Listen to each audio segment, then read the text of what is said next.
I can give it. Thank you. So welcome everyone to our first Institute for Quantum Studies seminar of the spring semester. We're happy to see everyone. And I'm delighted to welcome Adrian Vajiac to give us our seminar today. Adrian comes originally from Romania, where he did his degree at the University of Bucharest and then did a PhD at Boston University. He's here, a local at Chapman University, as the program director in mathematics. And even though he's in the mathematics department, he's secretly a physicist and will be telling us about all of his brilliant findings in terms of his research interests in quantum field theory and the mathematics of that. So Adrian, we're thrilled to have you. I'll turn the floor over to you. Thank you so much. I really appreciate it. I really appreciate that you invited me to give this talk. And you're right. I'm honestly a physicist at heart. I did math because it was easier, right?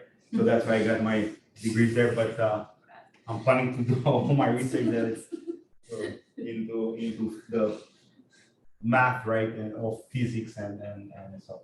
Right. So my talk today will be about a new approach in topological quantum field theories. So I'm gonna. Yeah, kind of. Right, so I'm going to try to write bigger. So TQFTs, which are topological quantum field theories. Okay, I'm going to explain in a moment. I'm going to devote a beginning part of my talk, 20 minutes or so, right, probably on explaining what the background for this new method of approaching TQFTs would be and what has been done in the past. So I'm going to look at them from with an assumption, which is not an ad hoc assumption. It comes from deeper statements, but I'm not going to discuss that much about that. So I'm going to look into these theories approaching with what we call today hypertwined analysis in geometry. So hyperquantum theory.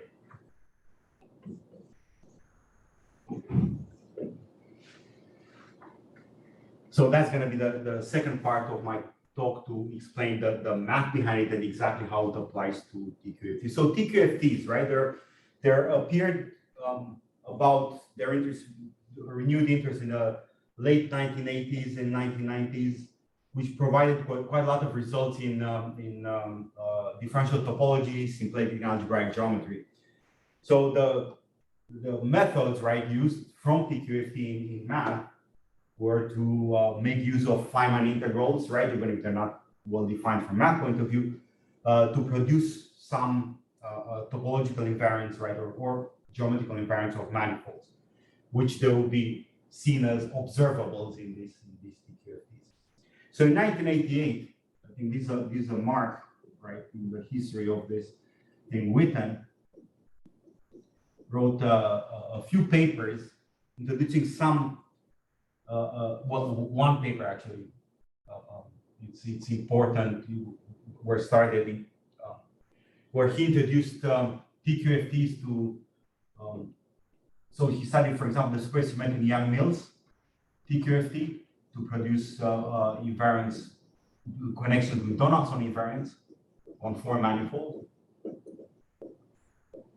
So Donaldson also in the early 80s. Was a breakthrough in the theory of classification of geometric 4 manifolds, smooth manifolds, 4 manifolds, by using instantons, right? So Yang-Mills theory to develop to develop this type of new invariants, which right now they're traditionally called Donaldson invariants, for a classification of smooth manifolds. So Witten, what he did a little bit later on, a few years later, I think Donaldson did like in about 1982, Witten in 1988, created a new framework, right? This topological n equal 2 or n equal 4 supersymmetric Yang-Mills theory, right? That would produce these Donaldson invariants. So Witten also did, looked at 2D topological sigma models, and that produce some connections with the Gromov-Witten invariants. Again, very important in studies of symplectic geometry. And then looked at the 3D Chern-Simons theory, gauge theory, right, to produce here a connection with knot invariants, so like Jones polynomials and so on. So in this decade, right, there are a lot of new breakthrough, I think, theories that made a lot of connections, or renewed connections between math and physics, especially between quantum field theories and physics. So right now, TQFT is what? Topological quantum field theory. I'm going to explain a moment why it's called topological, right? But most of you already know this. But a TQFT can be analyzed in two different ways. Okay? Perturbative and non-perturbative, right?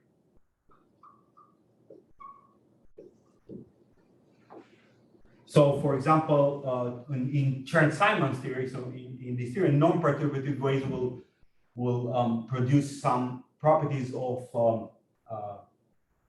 Jones polynomials, so it's not an invariants, right? And a method of computing them. Non-perturbative methods apply to the same theory, to the 3D Chern-Simons theories, will produce some interval representations of another type of not invariant known at that time, right? Known Vasiliev invariants.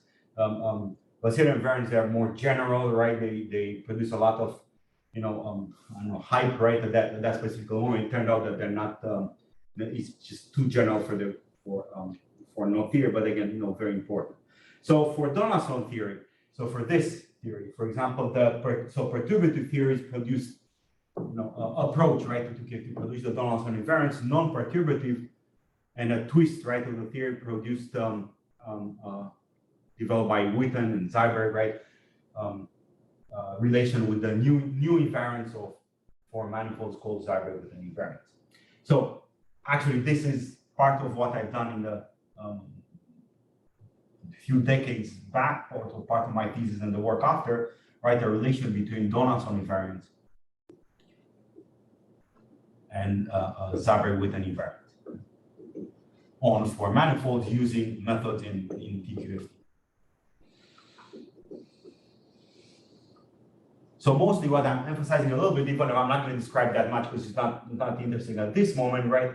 This theory, it's also been studied quite a lot, even if there's still some open questions there. So Donaldson invariants they're very hard, they're polynomial invariants, they're very hard to compute, right, for manifolds. So Seiberg-Witten invariant, what it does, so what Witten did, they're considered a TQFT, right, the supersymmetric Young-Mills, and then twisted, right, in physics, right, it just means it's a suitable change of basis. So looking at two ends, right, the two limits, right, of the coupling constant of the corresponding TQFT will produce relations between Donaldson invariants and Seiberg invariants. These are very easy to compute. They're usually you're working in a billion setting comparative with a fully non-abelian setting here. This theory will have a U1 gauge, right? This has an SU2 gauge. So this twisting, right, is very important for what's going to follow, for what I'm going to do for the Hypertwined theory. It's kind of the same method from HyperComplex Analysis going to Hypertwined, identify a billion fixed points, right, of the theory, and compute everything a billion, and then translate it back. So that's kind of the main theme that existed in the past, but seen from a different point of view. And now we're trying to get it into a new framework. So now I'm going to write here, and I have to finish here, right? Okay, good. So, for example, how do you describe a TQFT? So I'm just going to give you briefly. So what's the setup here? So you start with a Riemannian manifold. So you give a Riemannian manifold X of dimension n. So this works in general. Then you have, of course, a set of fields, okay, phi, which there are fields on X. So these are fields. Then you have the function, right? A real function of the field given which gives the action of the fields. You have then operators we call let's say O alpha, right? Depending on the fields, they're arbitrary functionals, right? Of the field, so operators. That could be as general as you want. Then the vacuum expectation values here, there are traditionally so a product, right, of O alpha 1 up to, let's say, O alpha p, right? Okay. Which are, oops, I'm gonna write it here, which are integrals, right? As usual, as you want to compute them, like you see them as classes. So O alpha 1 of phi up to O alpha p of phi. Here you have e to the minus the action as phi, and then you have the measure, right, in infinite dimensional configuration space there of d phi. Okay, so these are the vacuum expectation values. And now a TQFT will be considered topology, so that's a general set, right? But for QFT in this framework, then you consider the quantum field theory produced by this setup is called topological. Okay, so if the variations of with respect to the metric variations here of those vacuum expectation values, it's 0. So in that case, these are called observable. That's why the notation is with O. Now, a TQFT in general, right? Well, a TQFT can be of two types. Okay? So the question is when variations of the metric of the observables or product of observables, right, of the verbs, it's 0. So either you take the observables a priori in the action, right? I mean, you can take the action here as to be metric independent. So that's going to be called TQFT of Schwarz type.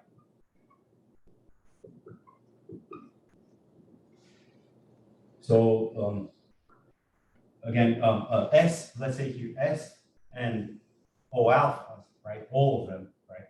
They are metric independent.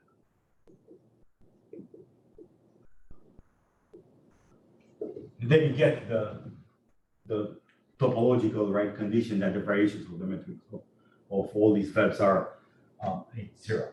By the way, the word topological is used here loosely, right? It means they're geometric invariants, right?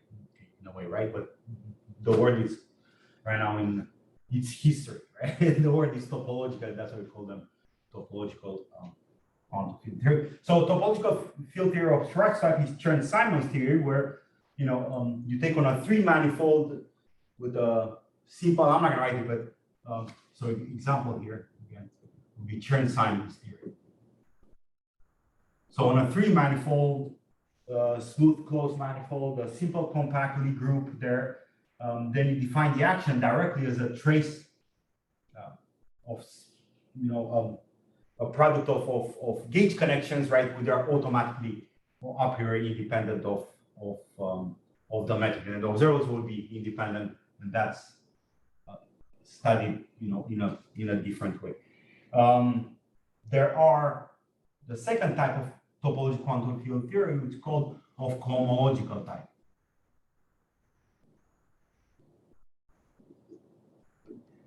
So, TQFTs of cohomological type, they don't have S, right, and ultimately O alpha to be metric independent, but there exists a BRST, their symmetry operator. So there exists here Q, a BRST operator, okay, defined on a certain Hilbert space that squares to 0. So that can define a cohomology. So then the observables will be Q cohomology classes, all these O alphas, right? Okay, will be your Q cohomology classes.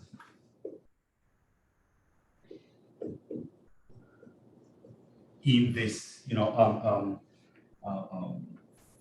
theory over this cohomological theory over this infinite dimensional space. So then also the amplitudes involving these observables will be metric independent here because of the decoupling of the BRC degrees of freedom. So these are a different type, right? This is it was, right, and still is, right, my main interest here. Donaldson and Seiberg Witten theories, they are of this type, right? And that's what I have been studying for quite a long time. So now a setup for, I'm gonna write it still there, right? For TQFT of cohomological type here. So I'm gonna write it here and just modify a little bit. So cohomological type is the following. So you start again with a Riemannian manifold, then the set of fields, you put them there. Let me erase this. No. Well, I'll write it. So you start with P right here, the configuration space, which means the infinite dimensional space of fields, right?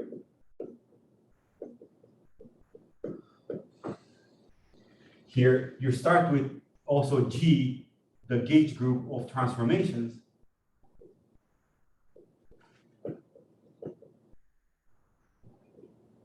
So it's not the gauge group, it's the gauge group of transformations, which will be homeomorphisms, right?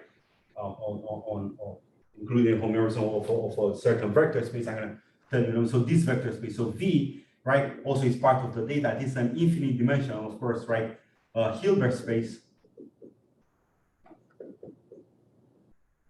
with a G action. That's part of the setup, right? Then you choose a representation. So here, rho will be from from the gauge group of transformations into SO of this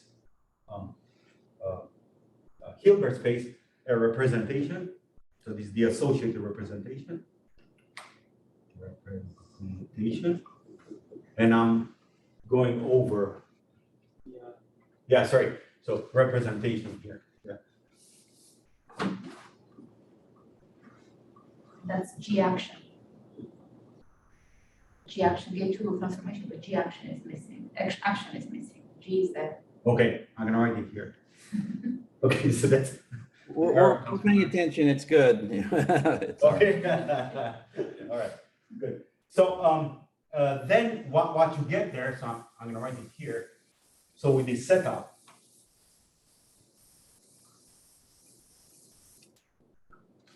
You get a P over P mod G. Again, these are infinite dimensions, right? But again, I'm talking to physicists, so they understand me, right? That's fine, right? Mathematicians will object a lot, right? Like that one over there, right? But we're very comfortable with working in this setup. So this will be a principal bundle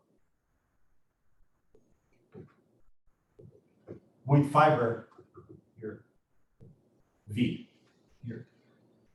Now, of course, if G has a free action, depends on the TQFT that you're studying of this type, then P of G is a manifold, infinite dimensional again. And the goal here is to produce, when you look at the, well, I'm going to write it. When you look at invariants of manifolds, you're going to choose a particular section of this that will make, you consider the moduli space of things, right? Like in general connections or a connection associated with some certain line bundles, right? Depends on the theory that you're choosing to make it a finite dimensional manifold inside P mod G. So the associated bundle, which is called the localization bundle, this is a very important notion here. The localization bundle is defined as fiber bundle, traditionally called with script E, which is product over G P with V over P mod G. So this is the kind of data. I mean, you have a principal bundle, you have the associated localization bundle, and all what you studied, right? You studied in this setup. So G, for example, this gauge group transformation acts on space of connections. So here A will be space of connections. So G acts on it, right? By regular, I'm just gonna write here, if I have, for example, S in G, it means S is defined on a, let's say, U alpha with values in. Now G script G, this is the gauge group. And again, this is the gauge group of transformations, which are, related but different, right? Object. Then you have the pullback, right, of a connection, let's say A alpha here, okay? A alpha belongs to the space of connections on this bundle, right? This tradition, right? So it's S inverse ds here plus S inverse A alpha S. And also we have a similar formula, right, for acting on the curvature, right? Just as like the first term here, S inverse Fs, right, on curvatures. But those are standard things to consider in the setup. Now, this section, right, the geoequivalent map from P to V, right, here descends directly to a geoequivalent map. So I'm going to say here, okay, I'm going to write it here, right? So if I have S from P to V, let's say, right, okay, a geoequivalent map, geoequivalent. So invariant of the axiom of G. Yeah.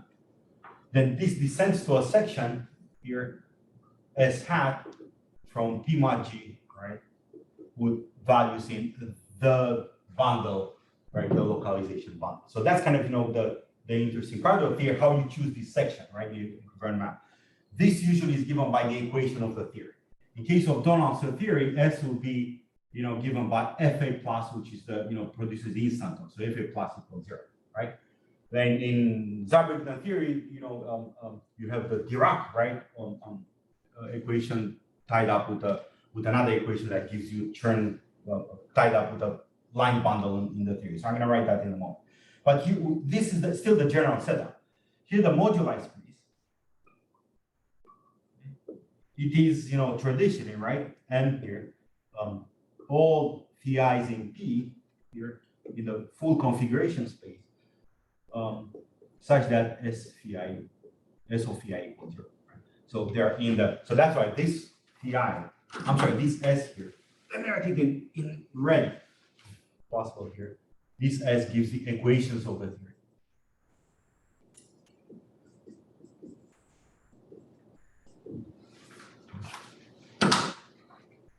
So then in this setup, once we have the moduli space, and the problem in math, right, would be this will be a finite dimensional in all the cases, right? That you want to consider. It will be a finite dimensional map, but you want to make it a manifold.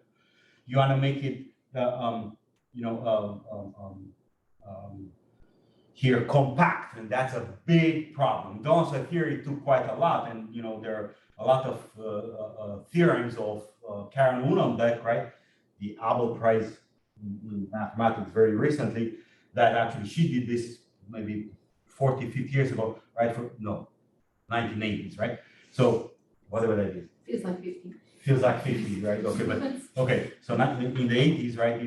Did this kind of theorem to make this moduli space compactify. Why you wanna do integration over it, right? So talking about integrations, there are, once you have this setup, you have two things of interest here. Okay. So one, when the dimension of this moduli space equals 0, it just happens, right, that it's 0, then what you get the partition function.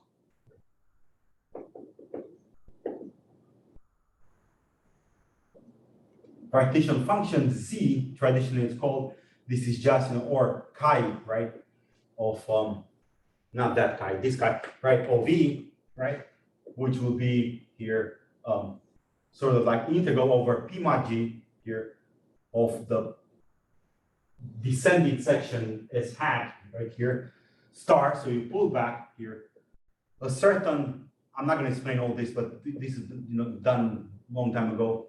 Also, they're written in my thesis when I evaluated this for Donaldson and Seiberg theory. So this is a Tom form, which is like a representative of the Euler class, right? This is called a Tom form. So it's a certain representative of the Euler class, d phi j here. So that's the partition function. This will give invariants, right, of the setup, which is, which will be, for example, a manifold. To produce this, right, you need, because you work with equivariant map, also the tradition was at that moment in the late 90s, I think, also done by Atiyah and Jeffrey, and then continued. I also did this in my thesis for those certain Donaldson and Seiberg theories, to work with equivariant cohomology. Equivariant cohomology will provide you with a better, realization of this Tom class and of the partition function. So there are a lot of other people who studied, very celebrated, right? Like the WKB approximation, right?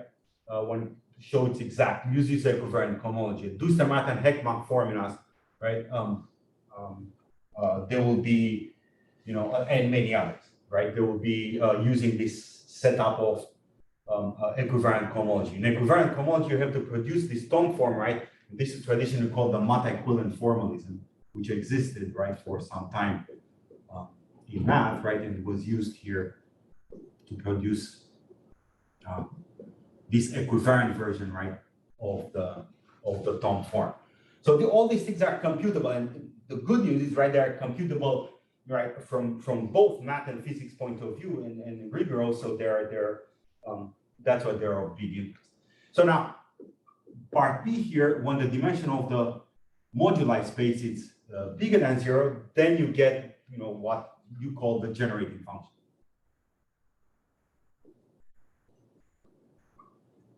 Of the theory. So this tradition is called here, so E, let's say alpha A, so you have a sample, give an exponential of the observables, right? Okay. So QA, right? The generating function will be integral again over P mod G, but right now because dimension of the moduli space it's not 0, you're going to consider an Euler class here, depending on the localization bundle and on the section S, which gives the equation of the theory, and then you wedge right to get to the appropriate dimension by e to the alpha A OA here. I'm almost there, right? D phi j. D phi g. There. All right. So you introduce right here a certain, right? I mean to get to a certain Berezin type of integration, to pick the coefficient of a top, right, in space of all forms, such that we're able to integrate. Now, this Euler class again always will depend on the section, which is very good because it depends on the equations of the theory, right? And this integration, even if they're P mod G, right, will be infinite dimensional, right? You localize that, the principle of localization from the configuration space here to the moduli space. So you localize here to the moduli space by imposing the conditions that S of all configuration space, right? Of the fields, right, in the configuration space will be 0. So those integrals, they're also computable and rigorously done, right, from both physics and math point of view. You have to use a lot of techniques of equivariant cohomology, which is not as simple. It's hard to compute. It's good to work with, right? But it's hard to compute, and there are very few examples where you can. But in this setup, right, they give you actually very good computational tools. So that has been done in the past, and I've done this for Donaldson and Seiberg theory. I won't have time right now to give you exactly the details, but I think you have the gist, right, of all the. But I applied exactly all this for what it's good, right, when you relate the theories with Donaldson and Seiberg, which is again a SUSY, right, a supersymmetric Young Mills, right, in 4 dimensions. You relate them, right, from perturbed and non-perturbed point of view. It's a change of basis, a twist, right, of the theory. Then you get a relationship with between the two invariants. The main key ingredient, it provides this equivariant cohomology that when you study the partition function and the generating functions of the theories, the twist provides again a change of basis, right? Provides a connection between the two invariants. So that was a big breakthrough in 1994 when Donaldson and Seiberg, Donaldson invariants, which are polynomial, are very hard to compute. They're related to Seiberg invariants by doing this this equivariant cohomology twist, if you want, right? Of it. The important part is that the other ones were a billion, right? So the Seiberg invariants, there are billions, so they're easy, very easy to compute, and they happen mostly for dimensional moduli space equals 0. There are some weird manifolds for which dimensional moduli space is bigger than 0, but most of the cases there are for dimension equals 0. So you could just compute the partition function. It's much, much easier to do. So you get from a full non-abelian case, right, to the abelian case by this abelian localization theorem. There are a lot of papers, right, aside from the work that also I've done, right, in the late 90s. By Richard Szabo, for example, has a lot of theorems, or a big paper, right, about big theorems. I'm sorry, not formulas, right, for localization, abelian localization in all possible, examples of topological quantum field theory. So there's a lot of theorem. So now, I went way over that I want to say, but that's fine. I think it's good to give exactly the background where it is. So right now, coming from equivariant cohomology, which tells you if you look at the equivariant cohomology class and you want to compute those types of invariants, all what you do is just localize on an abelian part. Okay, and you compute the abelian part, and we can recover the full non-abelian invariants or generated functions or so of the same theory. So that principle actually was very good at that moment. Right now, after maybe another decade or decade and a half working in hypercomplex analysis, I got to the same phenomenon. And this is what it's called right now hypertwined theory. So hypertwined theory will give you the same relationship between non-abelian and abelian localized on the abelian part of the theory, but gives you directly coming from algebra. You don't have to do this really weird, I call equivariant localizations of the moduli space, make everything equivariant, do the go on the localization bundle and come back. It gives you directly a connection from the algebra, right, on the setup. The only thing that, I have to assume at this moment, and again, that's an assumption that doesn't bother me at all, right? And with that, either the configuration space that, P here the full infinite has a what I'm going to call a hypertwined, and I'm going to explain in a moment what those are, hypertwined structure. Okay. Or, right, I can also deal with that V, right? So, or V, right, has 1. If V has 1, right, that infinite dimensional Hilbert space will induce 1. You make it equivariant, right? The gauge over transformation, you will induce 1 on P mod G. That's exactly what we need, right, for defining these generating partition functions or generating functions for the theory. Okay. So what is a hypertwined structure? Again, I'm telling you, this is the new stuff, right? So that I'm working in this type of setup, which will give you from the algebra per se, right? This means you have a way of multiplying things, like set of fields or so, if you want, right? Or you have a way of defining holomorphic or regular functions, right, directly on the space coming from the algebra, and imposing this on the configuration space or V will give you directly the abelian localization, right, of the objects of interest, right, in this series. So that's kind of the novelty.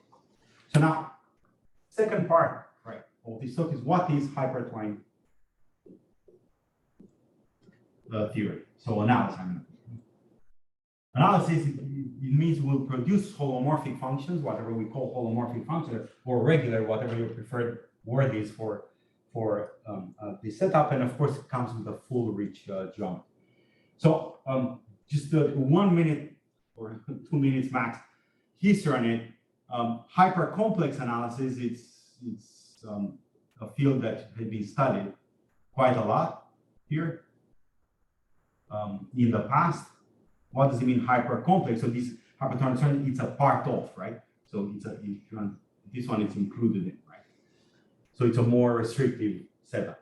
Hypercomplex analysis. The inclusion sign is not correct. It's inclusion with the block through it because it's not, it's a proper subset. Yeah, thank you so much for being so picky. Right, good. So hypercomplex analysis, right? It studies. It started a long time ago, right? In the Italian school by, I can go, Shea here. There's a very nice book appeared in 2020 by Colombo Sabadin Strupa, right? About the work of Shea in the last century about hypercomplex analysis, which is basically what hypercomplex analysis is. Try to include to define notions here. Notions of derivability. Shea calls it total derivability. Derivability here. And regularity or monogeneity, what's it called? So, or here. Monogeneity. There are a lot of words we used for regularity. In general, it's regularity, right? If you want derivability, you kind of hint that there is an honest type of rate of change. There are quotient, existing in higher dimensions. So that's important, right? Monogeneity means you have you define monogenic function or regular function to be in the kernel of certain differential operators like the Dirac, right? That you want to study. So Clifford algebras, for example, are a part of hypercomplex analysis. What's the novelty in the work of Shea and other Italian group before that or so, right? Will be that you define these notions using a matrix. So here you use matrix representation, right? Matrix algebra representations of this of these hypercomplex spaces. Okay. Now this is extremely important, right, in physics, right, to make the connection with matrix algebra representations. Quite a lot of computations are done in this setup. So I'm not gonna go too much into it, but what does it mean here? It means you have a space, right? Hypercomplex analysis, a vector space over C, right? That's what you call them complex, right? It could be over R and then you extend over C. That's fine too, right? And then you define the proper notions of multiplying vectors. So that's what algebra will make into the space. So you multiply, you know how to multiply vectors, and then it's a natural way in all these setup how to define the notion of derivability and regularity or monogeneity. Okay, so the examples would be Cauchy-Fueter in Dirac, right, operators in Clifford algebras, Cauchy-Fueter in quaterniones, right? You'll verify this and so on. So most of the setups, right, that was the beauty of the work of Shea. Most of the setups worked in this general, so you can include in the general setup and general machinery, right, on how to produce these two notions. So now, what is this refinement? So a refinement, which we call again hypertwined analysis. So it is like a twist in topological quantum field theories. You change the basis, but you change the basis accordingly using here. So you use here the primary decomposition theorem in linear algebra. This is a very simple and effective theorem that will change the basis to look for idempotents that they're commute within each other, and the whole algebra decomposes in terms of eigenspaces. So what you get there, right? You get, let's call them H, right? Hypercomplex, right? Algebra, right, of dimension n. You get it as a direct sum here over all eigenvalues for a fixed x0 that you fix one x0 inside hypercomplex into the spectrum, right? So all eigenvalues here of eigenspace. So E depending on lambda x. And these are in the representation, matrix representation, these will be idempotent matrices, okay, that commute between, with each other. They annihilate each other, okay. This means if I have an E lambda 1 and E lambda 2, when I do the hypercomplex multiplication, right, for this algebra, they annihilate each other. So that provides a decomposition into these spaces. This will account for a billion parts, right? This won't be a billion, but it will account for a billion parts of the each hypercomplex algebra. So for example, if I have a Z here, okay, inside, this will decompose, for example, in a sum, okay, of some epsilons which are tied up with this. So epsilon, let's put L here, that are tied up with the eigenspaces, depending on this type of zero here, times, let's put here Z sub L, right, for L equal 1 to some dimension. M doesn't have to be exactly M, could be less. Yeah? Okay. So now, this would be, in general, when you do this kind of decomposition, use prime decomposition long enough, this will be part of a billion algebras. Okay? So this is where the billion localization comes into the picture. I'm going to give you, a very brief example in quaternions and biquaternions, right? Or so, which are anti-commutative. So now, if it happens that your all lambdas, right, they're non-defective, it means you can find, eigenvectors uniquely, right, for them, then you call them hypertwined algebra. It doesn't have to happen, right? Okay, some lambdas, right, for fixed x0 that we choose could be defective. So hypertwined analysis is when all the lambdas are non-defective. That's good. But then when you have also one more, right, that all the lambdas have their simple eigenvalues, right, so they have no multiplicities, then that's going to be, the term it's used is ultra-twined,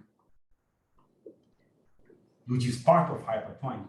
So ultra-twined term is from all lambdas are simple eigenvalues. So then all spaces have dimension 1, and then automatically the algebra that you obtain is commutative. Okay? Those are simple cases, but they're building blocks. So what have been studied in the past were, multi-complex algebras, the bicomplex algebra in dimension 4 or complex 2 if you want, right? Those are, a billion cases of ultra-twined algebras that everything goes very nicely and smoothly. You can define conjugations, you define inner products and norms, right? Which are hyperbolic value norms or multi-hyperbolic value norms. So you can absolutely everything, and this has been done by a lot of work of a lot of people, including two in this room, me and Mihala, and many others, right, in the past maybe decade. So it's still hot, right? It's not quite, but these are simple. So it's nothing like really, just put them in different structures. So we studied the billion cases. Yeah? Okay? But now the interesting cases come with, these are not the object of study, right? They're not like the quaternions, right? Or Clifford in German. Okay, so for Clifford algebras, then you do this decomposition until you get to an abelian case here. So you can do this actually several times. For biquaternions, they turn out to be just you do it only once, and you get over bicomplex numbers or so, right? Or complex in terms of quaternion, and you get your decomposition in terms of the abelian, right? Decomposition of your space. So why is that important here? Okay. Because this is just a game so far, but we do it because we can, right? Okay. But what's important here, that you can define the notion. So I'm going to stick to an example here in the last minutes here. Let me put biquaternions. This is biquaternions being complexified quaternions, or sometimes about H sub C. Okay? There are many like split quaternions, but they're equivalent kind of things, right? But these are complexified quaternions. Okay? So they decompose a complexified quaternion. They decompose it in epsilon 1 of an x0, a bicomplex number Z1, plus an epsilon 2 of x0, Z2. Here, epsilons, right? Again, we fix an x0, and that's also a nice part of the theory. This decomposition happens for a fixed x0. You change x0, you get a different decomposition of the same type, right? But it's different. So you can change the elements like in the bases, like in quaternions, you can choose ijk. You obtain different decomposition, different kind of regularity, or so. Yeah. Okay. Or you can choose an arbitrary, like a combination of ijk's, right? So you obtain a different kind of regularity notion for each one. So in this one, for example, these epsilons, right? 1, 2 here. They're defined to be 1/2, 1, plus or minus. This is the I coming from, here I'm gonna write it as H, right? Complex quaternions with the I. I is the one that is not the one ijk from the quaternion, it's a different unit, yeah? Good, good. So let's call them here the units like E2, so E1, E2, E3, E4, right? For all of them, E1, E2. So, and this is I, right, of x0, capital I of x0, where, you know, the notion is defined in slice regularity, again, by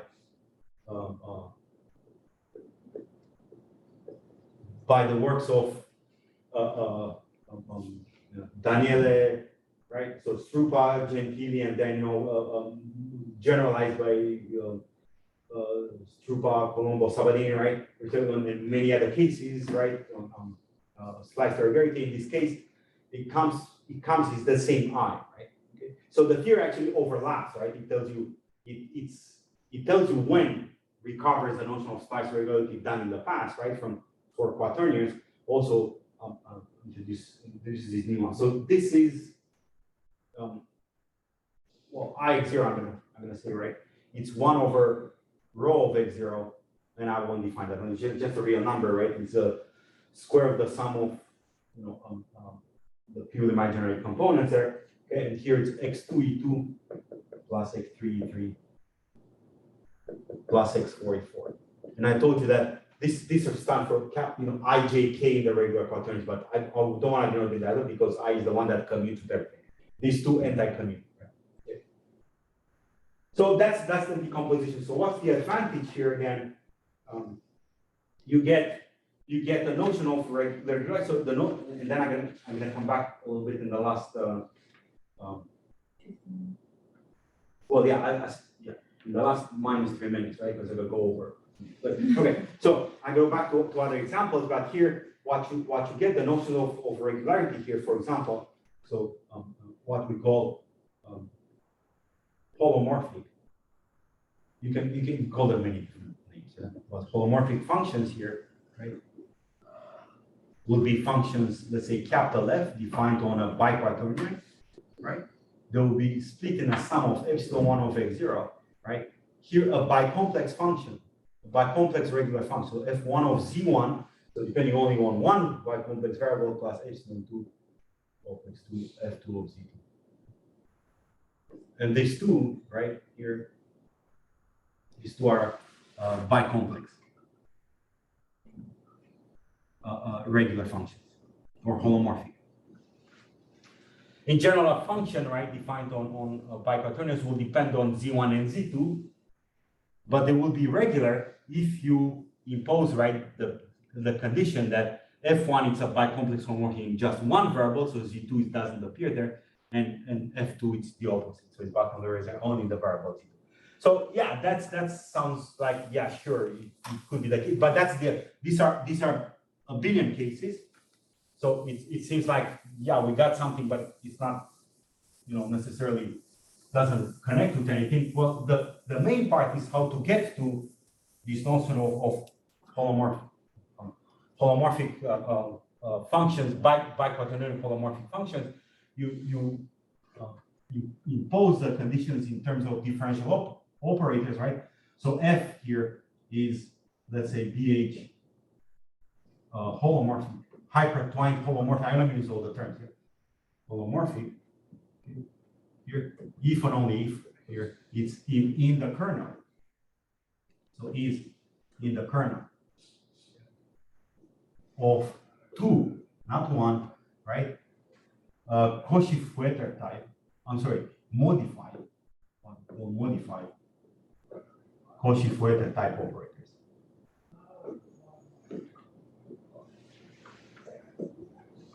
So first the number, okay? 2.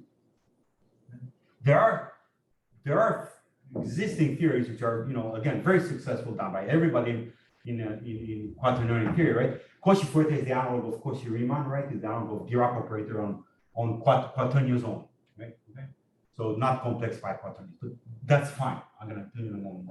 Now, modified, it means instead of having plus plus plus, you have 1 minus somewhere, right?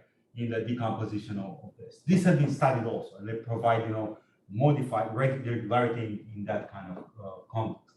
So again, Italian school here, I'm studying this, and also the Ghent school. Well, Ghent school's got Cauchy-Fuerte, right? Or so, and many other people, right? Modified is the Italian school, like Alessandro Perotti and his collaborators, or so, right? Of this. Now, the part is right. New here, it's 2, so it's more restrictive. This theory, Hypertwined theory. Okay. More than that, it's more general than slice, right? Regularity. So slice regularity will be part of this if this function is bicomplex. It's by quaternionic holomorphic for all x zeros. Okay. But here we work only with one fixed slice. It's called a slice, right? So you take a x0, you take a slice, one fixed slice, and all the differential operators, they appear like Coulomb derivatives, right, in the work of Strupa and Gentili, and they will be regular here with respect to one slice. So it's this theory, it's a new theory that stays in between. It's a little bit more general than generally, in a way, non-restrictive. I'm not saying that you obtain more general results or anything. I'm saying less restrictive than slice regularity and more restrictive than modified or Cauchy-Fuerte type of theory. So it stays in between. So that's why it's a new approach. Now, if you go to here, so in this example, if you go to, so I'm just spend 1 minute. So if you restrict back to quaternions, so back to regular quaternions, okay? You may think, yeah, you obtain complexified things, but it's not very interesting, right? Because there are a lot of works in quaternionic quantum mechanics. From my point of view, right, it's a better setup, and I think a lot of people, including Justin, there would agree that you can not work with quaternionic quantum mechanics. You can work with CL13, right, quantum mechanics that brings you a much bigger and better picture there. But if you want to study quaternions only from math point of view or physics point of view, right, okay, what you get here, let's say F right here, if we restrict back to H, restricts very well, right? So it's H holomorphic. Again, in this new sense, so hypertwined.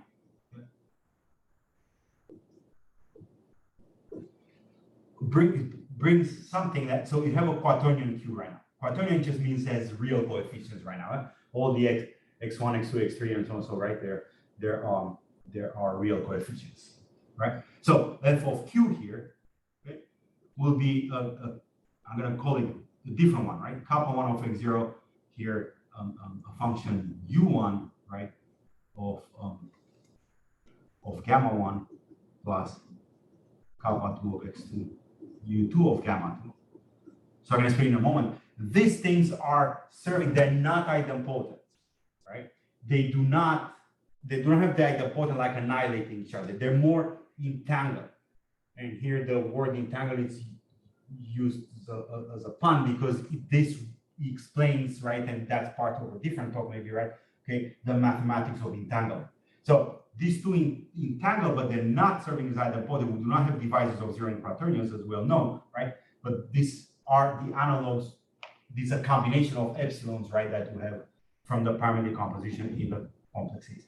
These are honest here. These two are honest complex holomorphic function in one variable.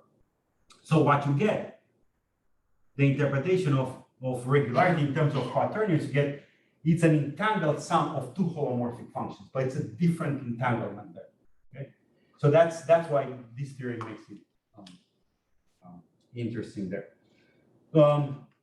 What I will say, just one last thing, what in the last minute here.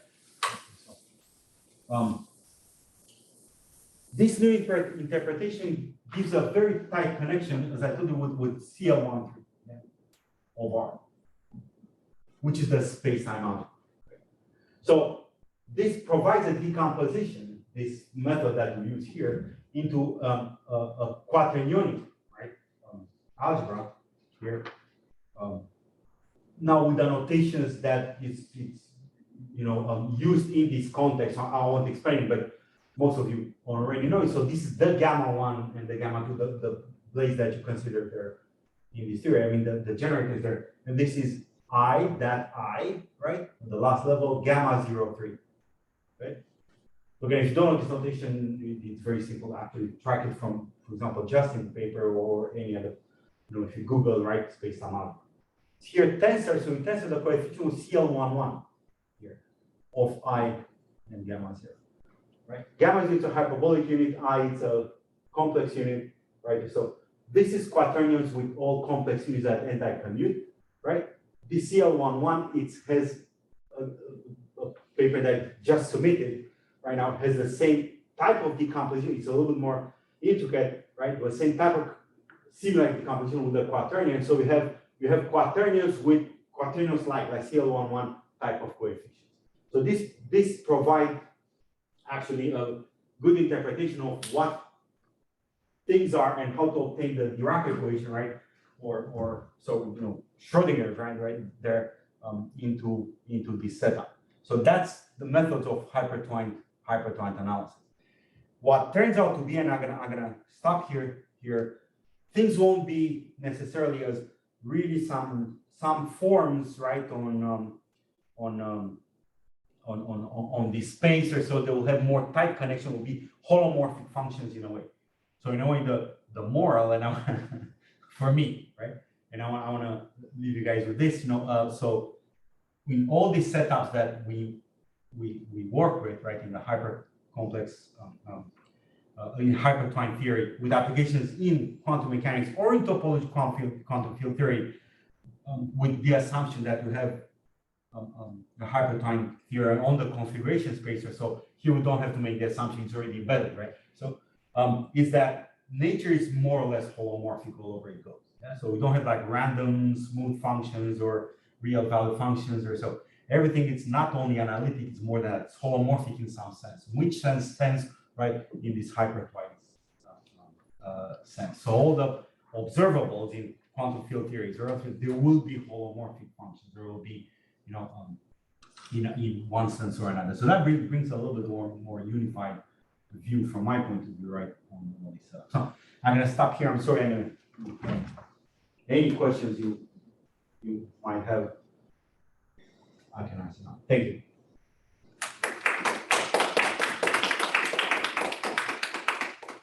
There might be questions from They fell asleep. Nice talk, Adrian. Thank you. Yeah, I wanted to comment on your very last line there. I believe what you wrote is what's called a space-time split in the language of space-time algebra. That's equivalent to choosing a reference frame in physics.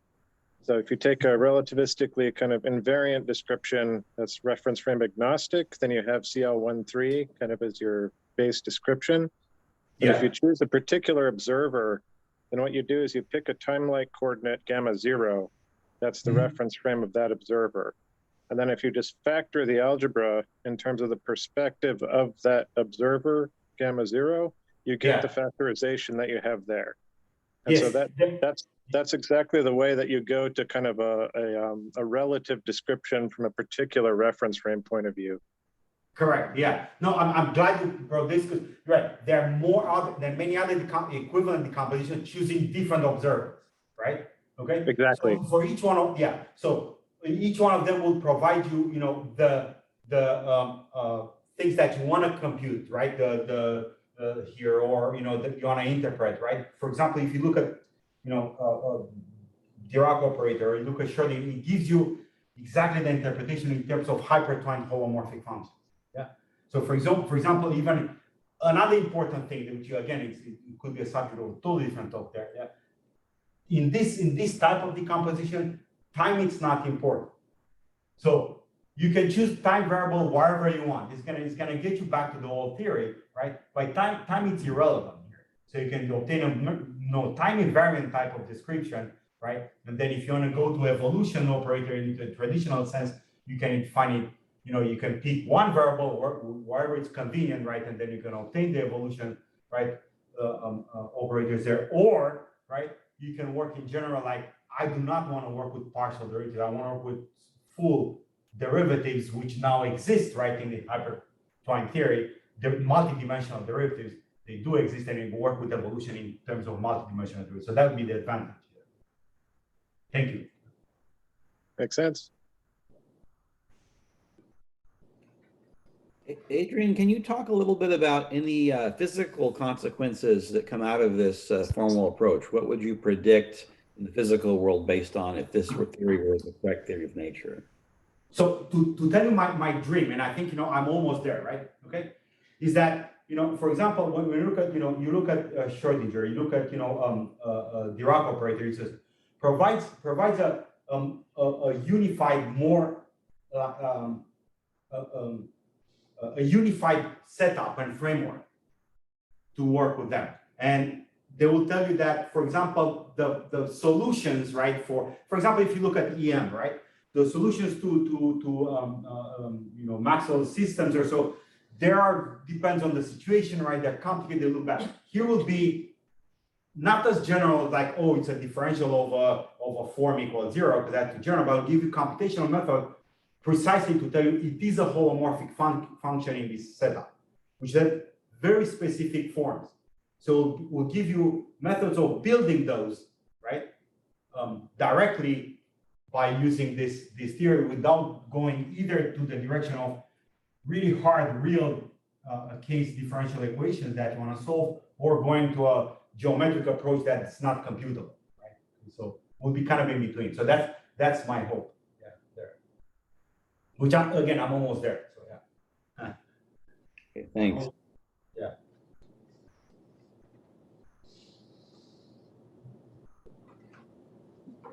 The mathematician has any? No, it's okay. No? We should put this before. It's good. Yes. I thought the mathematician is gonna roast me right now from the room. Yeah. She won't. Okay. I have plenty of time to roast you. All right. Well, thank you then. Thank you so much. And I'm looking forward to talk to all of you, right? In the Your future. office number on the wall. That's what people do. You know what I tell my students? If you don't find my office, you don't deserve it. Okay. Classic. Okay, let's thank Adrian again for this nice talk. Thank you, Adrian. Thank you.